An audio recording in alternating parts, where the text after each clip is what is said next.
قد أفلح من تزكى وذكر اسم ربه فصلى. کل بات ہوئی آخر میں جب ہم نے کہا کہ بجلی چلی گئی تو ہم نے کہا ذکر اللہ کا نام اٹھایا، پھر ہم نے کہا کہ ڈاکٹر صاحب بس نہ کریں، یاد ہے؟ اسی سے شروع کرتے ہیں، ٹھیک ہے نا؟ اب ہم جب روح کی بے چینی کو، روح کی بیماری کو، روح کی کمزوری کو ختم کرنے کی نیت سے، ٹھیک ہے نا، اس کے تدارک کی نیت سے شیخ کے پاس جاتے ہیں، بیعت کا تعلق جوڑتے ہیں، ذکر اللہ کی محفل میں جاتے ہیں، اس کی صحبت اختیار کرتے ہیں، ٹھیک ہے نا، اس کی صحبت اختیار کرتے ہیں، ٹھیک ہے۔ اب آگے بڑھتے بڑھتے ذکر اللہ پہلے لذت دیتا ہے، سکون دیتا ہے، دیتا کہ نہیں دیتا؟ ٹھیک ہے نا، ذکر اللہ سکون دیتا ہے۔ پہلے قریب بیٹھ کر، شیخ کے قریب بیٹھ کر اللہ اللہ کی ضربیں مزہ دیتی ہیں، پھر اس کے بعد مزہ ختم ہو، یعنی کہ لذت جو آ رہی ہوتی ہے نا وہ کم ہو جاتی ہے، ٹھیک ہے نا، محسوس نہیں ہوتی۔ سکینہ کا نزول احادیث مبارکہ سے ثابت ہے، پہلے محسوس ہو رہا ہوتا ہے، ٹھیک ہے نا، اب محسوس نہیں ہو رہا، اب محسوس نہیں ہو رہا، جی بات اب مجھے میں دے او بات تھا مجھے تو سب سمجھو۔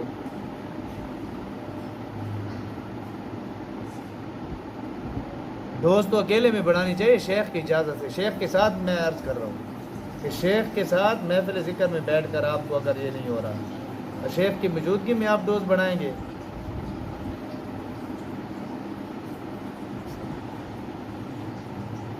اچھا، بات عرض کہاں سے کہاں چلی گئی، اللہ پناہ عطا فرمائے۔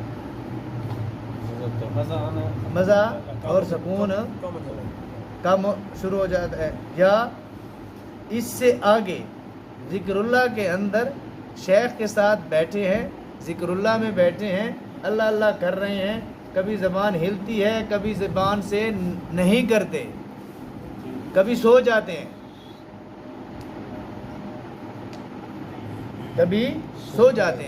کبھی دل کرتا ہے کہ اٹھ کے ذکر اللہ کے دوران ہی اٹھ کے چلے جائیں، محفل کو چھوڑ کر۔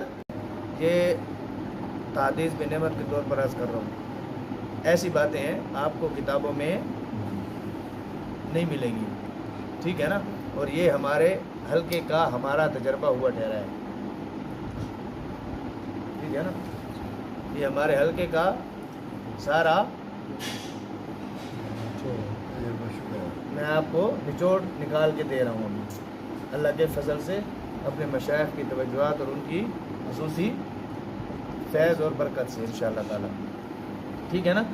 دل اس طرح کرتا ہے کہ چھوڑ کے چلے جائیں، پھر جب باہر نکلتے ہیں چلے جاتے ہیں، پھر اس کے بعد چلو یار آج نہیں جاتے، مزہ تو ویسے بھی نہیں ہوتا، پہلے مزہ آتا تھا، آج کل مزہ نہیں آتا، پھر شیخ کے خلاف وساوس شروع ہو جاتے ہیں،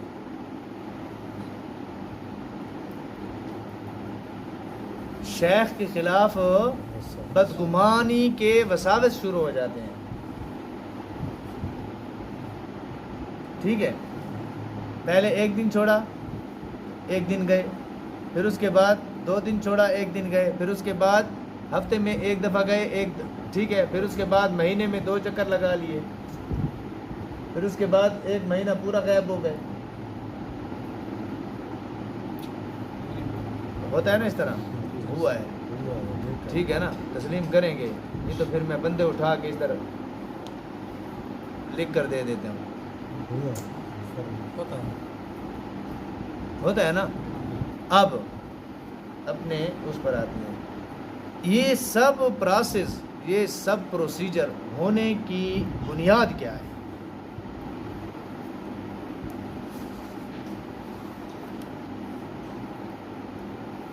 ہمارے ذہن میں تو یہ تھا کہ آج اس کو ختم کریں گے یہاں سے، یعنی کہ انسان چونکہ جسم روح جو دونوں کا مجموعہ ہے، اس شروع بھی ہم نے ادھر ہی سے کیا، لیکن ابھی بیٹھے بیٹھا یہ ایک پروگرام اللہ نے دل و دماغ پہ ڈالا اور زبان سے جاری کروایا، ٹھیک ہے نا؟ یہ جو ابھی یعنی کہ شیخ اور حلقہ اور مرید، ان کا جو یہ یعنی کہ یہ اس کے ہونے کی وجہ کیا ہے؟ یہ کیوں ہوتا ہے؟ یہ کیوں ہوتا ہے؟ اس کی دو وجوہات ہیں، اللہ پاک کمی بیشی معاف فرمائے۔ ایک یہ کہ میں شیخ کے پاس جاؤں گا نا، وہاں پر جاؤں گا نا، شیخ کی محفل میں، صحبت میں یعنی کہ جاؤں گا، اٹینڈ کروں گا، ذکر اللہ کی محفل میں جاؤں گا نا، میری فلاں دنیاوی کام میرا ٹھیک ہو جائے گا۔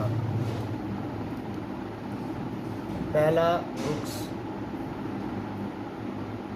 دنیاوی پریشانی ختم ہو جائے گی، تنگ دستی ہے تو ختم ہو جائے گی، ٹھیک ہے نا، فراوانی شروع ہو جائے گی، رزق میں بے برکتی ہے تو رزق میں برکت آنا شروع ہو جائے گی۔ یہ ذہن میں رکھ کر آتے ہیں، اس میں کوئی شک نہیں ہے کہ یہ ساری چیزیں اللہ کے فضل سے، اللہ کے نام کی برکت سے، اس پاک محفل کی برکت سے، یہ دنیاوی جو پریشانیاں ہیں، تنگ دستیاں ہیں، یہ اللہ اپنے فضل سے ختم فرماتے ہیں۔ لیکن ہمیں نیت کیا رکھنی چاہیے؟ سچا ممیرہ جو ہمیں اپنے حضرت جی رحمۃ اللہ علیہ دے کر گئے ہیں نا، جو مشائخ کا سچا ممیرہ ہے، وہ میں آپ کے سامنے رکھ رہا ہوں، آگے آپ کی اپنی مرضی۔ اللہ مجھے بھی اس پر عمل پیرا ہونے کی توفیق عطا فرمائے، آپ سب کو بھی، ٹھیک ہے نا؟ ایک نیت یہ ہوتی ہے، کون سی ہوتی ہے؟ دنیاوی اغراض و مقاصد، ٹھیک ہے۔ دوسری غرض، دنیاوی اغراض و مقاصد نہیں ہوتے، دوسری غرض علاج ہی ہوتا ہے، دوسری غرض علاج ہی ہوتا ہے، لیکن اپنی منشا کے مطابق۔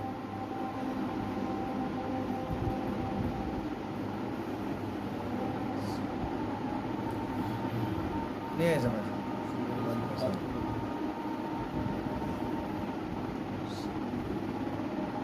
مریض ڈاکٹر بن جاتا ہے،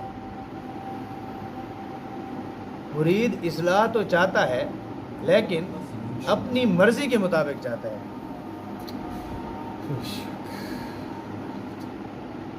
ہمیں اپنے حضرت جی رحمۃ اللہ علیہ نے یہ فرمایا تھا کہ گلو تصوف میں، تزکیہ میں وہ نوازا جاتا ہے جس کو شیخ کہے دن ہے تو دن ہے، جس کو شیخ کہے رات ہے تو رات ہے، وہ نوازا جاتا ہے۔ اپنی رائے، اپنی مرضی، اپنی سب کو دفن کرنا پڑتا ہے، بشرطے کہ شیخ کی رائے شریعت مطالعہ کے حدود سے باہر نہ ہو اور ٹکرائے نہیں، شرط یہ ہے۔ کون سی وجوہات ابھی بیان کی؟ کون سی؟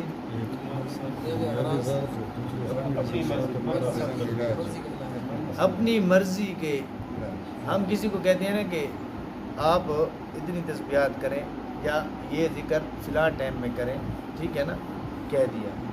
ایک تو ہوتا ہے شرعی عذر، اور سالکین میں مبتدی کے لیے شرعی عذر بھی ناقابل قبول ہے، تزکیہ کی باتیں ہیں، ٹھیک ہے نا۔ اللہ پاک مجھے معاف کرے اگر غلط ہوں تو، ٹھیک ہے نا۔ مبتدی کے لیے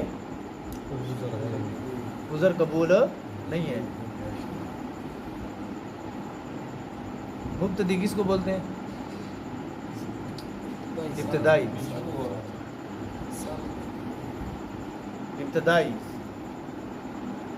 ابھی پہلے قدم اس کے، ابھی سلوک کے راستے میں چلنا اس نے ابھی رخ رکھا ہے، چلا نہیں ہے۔ مقتدی.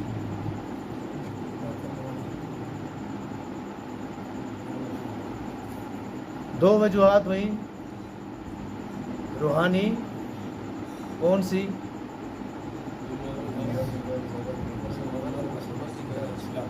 ہاں، روحانی بیماری ان وجہ سے بھی ہوتی ہے. اچھا، اب ہم ذکر اللہ جب کرتے ہیں،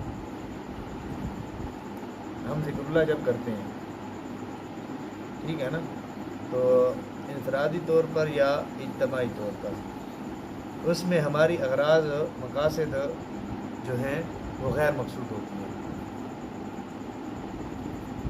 کہ ہم ذکر کریں گے ہم صاحب کشف ہو جائیں گے، ہم ذکر کریں گے ہم صاحب کرامت بن جائیں گے، ہم ذکر کریں گے ہم بزرگ بن جائیں گے،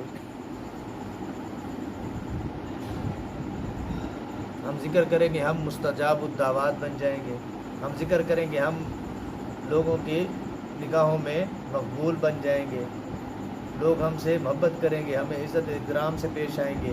اس قسم کی نیتیں رکھنے والے سالکین ہمیشہ ناکام رہتے ہیں. وہ 1 نہیں، 2 نہیں، 3 نہیں، 4 نہیں، 100 مشائخ سے بیعت بھی کیوں نہ ہو جائیں، وہ ہمیشہ ناکام رہیں گے. وہ ہمیشہ ناکام رہیں گے. ٹھیک ہے نا. اب بات کہاں سے کہاں چلی گئی کہ ڈوز کو بڑھا دو. کس ڈوز کو بڑھا دو؟ ذکر اللہ کی ڈوز کو یہاں نہیں بڑھانا، اپنی نیت کی تصحیح کرنی ہے، اپنی نیت کی تصحیح کرنی ہے، اس کو صحیح رخ دینا ہے کہ ہم نے اپنے شیخ کے ہاتھ پر بیعت تزکیہ کی ہے. تزکیہ مقاصد نبوت میں سے ایک مقصد ہے، ٹھیک ہے نا. اس میں ہمارا مقصد کیا ہے؟